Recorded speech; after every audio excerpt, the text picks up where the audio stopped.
کبھی تمہیں لگا کہ تمہاری زندگی میں مصیبتوں کا کوئی اہتمام نہیں؟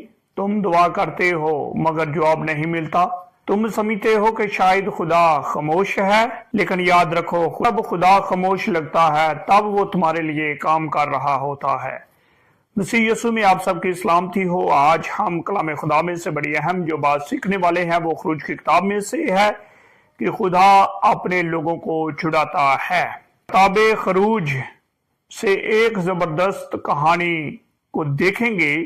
یہ کہانی صرف بنی اسرائیل کی کہانی نہیں بلکہ ہم سب کی کہانی ہے۔ یہ کہانی بتاتی ہے کہ خدا اپنے وعدوں کو کیسے پورا کرتا ہے اور غلامی سے آزادی تک اپنے لوگوں کو کیسے نکالتا ہے۔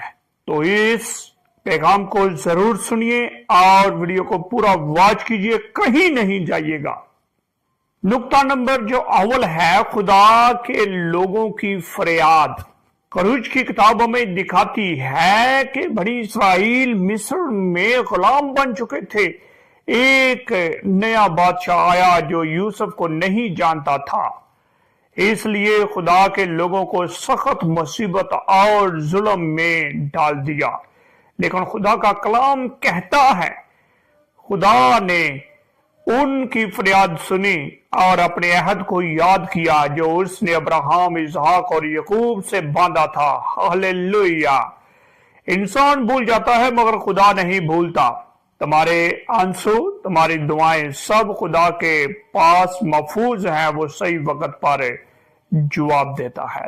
یہاں پر ہم دیکھتے ہیں کہ جب یوسف وہاں پر مصر میں حکمران تھا تو بھی ایک بادشاہ ایسا آیا جو اس کو نہیں جانتا تھا۔ اس نے ان پر دباؤ ڈالا، ظلم و ستم شروع کر دیے اور ان کو غلام بنا دیا۔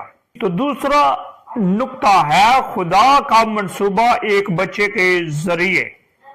جب ہم دیکھتے ہیں اسی غلامی کے دور میں خدا نے ایک معجزہ کیا۔ وہ غلام تھے تو بھی خدا نے ایک معجزہ ان کے درمیان کیا، ایک بچے کو پیدا کیا جس کا نام تھا موسیٰ۔ ایک ماں نے ایمان کے ساتھ اپنے بچے کو نیل کے دریا میں بہا دیا۔ وہ کچھ عرصہ تو اسے سنبھالے رکھی، لیکن اس وقت بنی اسرائیل کی تعداد جو تھی وہ دن بدن بڑھ رہی تھی اور فرعون نے دھائیوں کو حکم کیا تھا کہ جو بھی بچہ ہو اسے قتل کر دو، بیٹیوں کو زندہ رہنے دو۔